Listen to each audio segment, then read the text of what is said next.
তাহলে অ্যাডিলেড টেস্টে শুভমান গিলের খেলাটা কি এক প্রকার নিশ্চিত হয়ে গেল প্রস্তুতি ম্যাচে তার ওই দায়িত্বশীল আর দুর্ধর্ষ ইনিংসটা খেলার পর?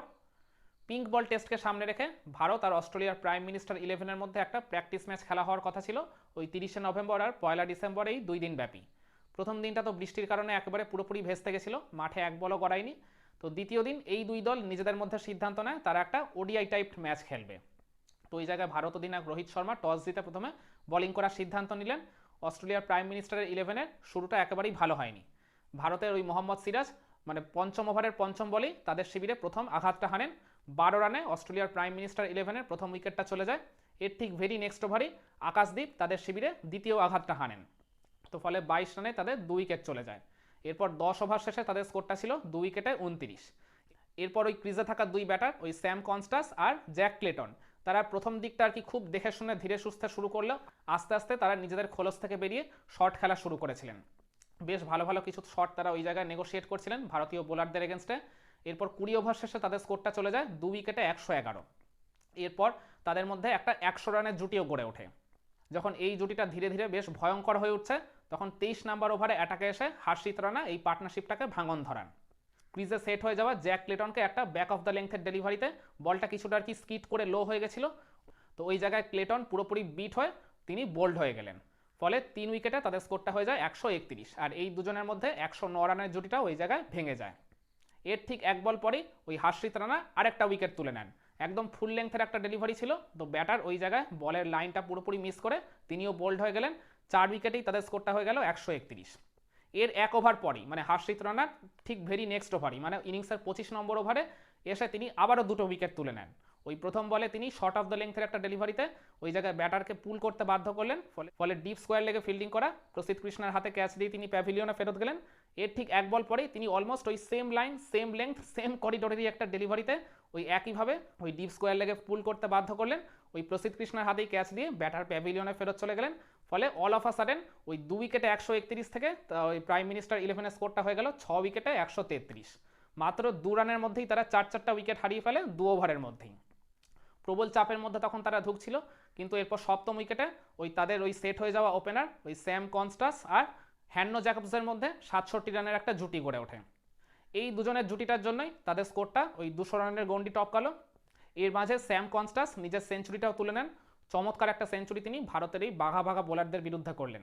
107 রানের খুব গুরুত্বপূর্ণ একটা ইনিংস তিনি খেলেছেন। এরপর এই জুটিটাকে ভাঙন ধরান আকাশদীপ। আকাশদীপের একটা ওই শর্ট অফ দ্য লেন্থ ডেলিভারিতে তিনি পুল করতে গেছিলেন, কিন্তু মিড উইকেটে ফিল্ডিং করা নভদীপ সাইনির হাতে ক্যাচ দিয়ে এই সেঞ্চুরিয়ান স্যাম কনস্টাস 107 রানের ইনিংস খেলে আউট হয়ে যান। এরপর নবম উইকেটও ওই প্রাইম মিনিস্টার ইলেভেনের একটা 31 রানের জুটি গড়ে ওঠে। ফলে 236 রানে তাদের নবম উইকেটের পতন ঘটে। এরপর লাস্ট উইকেট পড়তে আর খুব বেশি সময় লাগেনি। ফলে অস্ট্রেলিয়ার প্রাইম মিনিস্টার ইলেভেনের স্কোরটা শেষ হয়ে যায় 240 রানে। ফলে ভারতের সামনে টার্গেটটা দাঁড়ায় 241 রানের। যদিও এটা কোনো ফিক্স টার্গেট নয়, মানে শর্ত ছিল ভারত যদি এই টার্গেটটা পেরিয়ে যায় তারপরেও হাতে যদি সময় থাকে তারা ব্যাটিং করতে পারবে। তো ভারতের হয়ে ওপেন করতে নামেন যশস্বী জয়সওয়াল আর কে এল রাহুল। ওই পার্থ টেস্টের ওপেনিং জুটিটাকে তারা এই প্রস্তুতি ম্যাচেও কন্টিনিউ করালো। তো তারা কিন্তু এদিনও আবার সফল হলো। তারা ইনিংসের শুরুটা খুবই দেখে শুনে ধীরে সুস্থে করেছিলেন, কারণ ভারত ব্যাটিং করতে নেমেছিল একদম বিকেলের শেষ বেলায়। তখন ওই পার্টিকুলার টাইমে ওই নতুন গোলাপি বলটা খুব বেশি পরিমাণে মুভ করে আর বলটা extra bit of swing generate করে। তো ওই পার্টিকুলার রিজনের জন্যই এই দুই ব্যাটার খুবই সতর্ক হয়ে কোনো রকম ঝুঁকি না নিয়ে তারা ইনিংসটা শুরু করেছিল। 5 ওভারে ভারতের স্কোরটা ছিল মাত্র 8 রান। 8 ওভার শেষে তাদের স্কোরটা ছিল 21। 10 ওভার শেষেও তাদের স্কোরটা কিন্তু খুব বেশি হয়নি, ওই 28-29 মতোই ছিল। কিন্তু এরপর আস্তে আস্তে এই দুই ব্যাটার যখন সেট হয়ে গেল, বলটাও একটু পুরনো হতে থাকলো, তারপর তারা নিজেদের খোলস ছেড়ে বেরোতে থাকলো। পার্টিকুলারলি জয়সওয়াল তিনি তো অ্যাটাকিং মোডেই খেলতে পছন্দ করেন। তো এই দুজনের মধ্যে 75 রানের একটা জুটিও গড়ে ওঠে। তারপর জয়সওয়াল একটা বড় শট খেলতে গিয়ে ওই জায়গায় নিজের উইকেটটা ছুড়ে দিয়ে আসেন। 45 রান করে তিনি আউট হয়ে যান। এরপর ব্যাটিং করতে নামেন শুভমান গিল। খুবই সারপ্রাইজিংলি শুভমান গিল কিন্তু এই প্রস্তুতি ম্যাচের ইনিশিয়াল স্কোয়াডে ছিলেন না। মানে ম্যাচটা যেহেতু ওই বৃষ্টির কারণে প্রথম দিন ভেস্তে গেল, দ্বিতীয় দিনে যেহেতু আর কি শুরু হলো, ওই পার্টিকুলার রিজনের জন্যই তিনি স্কোয়াডে ফিরে এসেছিলেন। আর ফলে তিনি খেলার সুযোগটাও পেয়ে গেলেন। আর এই সুযোগটাকে তিনি দুহাত ভরে কাজে লাগালেন। চমৎকার একটা হাফ সেঞ্চুরি তিনি এদিন উপহার দিয়েছেন ভারতীয় দলকে। আর শুভমান গিল ব্যাটিং করতে নামার সাথে সাথেই কে এল রাহুল ওই জায়গায় 27 রান করে তিনি আর কি মানে ক্রিজ ছেড়ে উঠে বেরিয়ে যান ওই পরের ব্যাটারদের সুযোগ করে দেওয়ার জন্য। ফলে রোহিত শর্মা আর শুভমান গিল ওই জায়গাটায় তখন ব্যাটিং করছিলেন, কিন্তু রোহিত শর্মা খুবই হতাশ করলেন।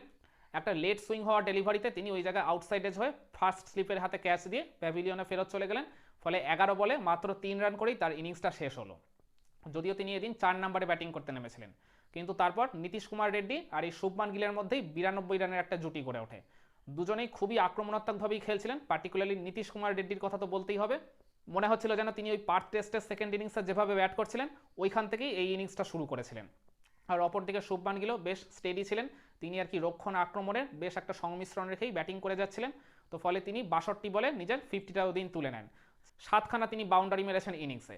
চমৎকার কিছু চোখ ধাঁধানো শট অ্যাজ ইউজুয়াল, যেমন আমরা দেখে থাকি তাকে খেলতে, সেই রকমই কিছু শট তিনি এই দিন নেগোশিয়েট করেছেন।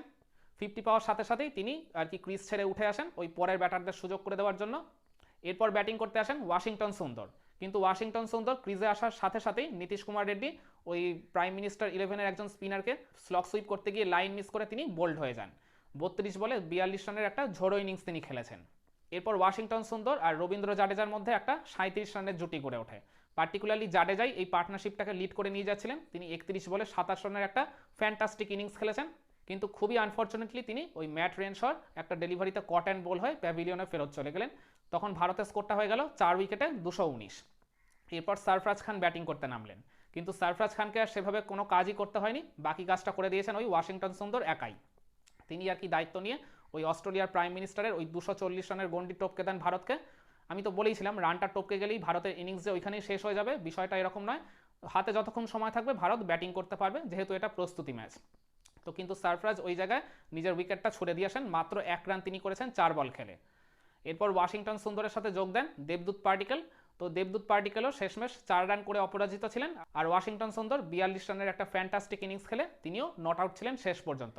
ফলে ভারত 5 উইকেটে 257 রান তুলতে সক্ষম হয়। তো ফলে ম্যাচটা তারা ওই জায়গায় 6 উইকেটের ব্যবধানে জিতে যায়।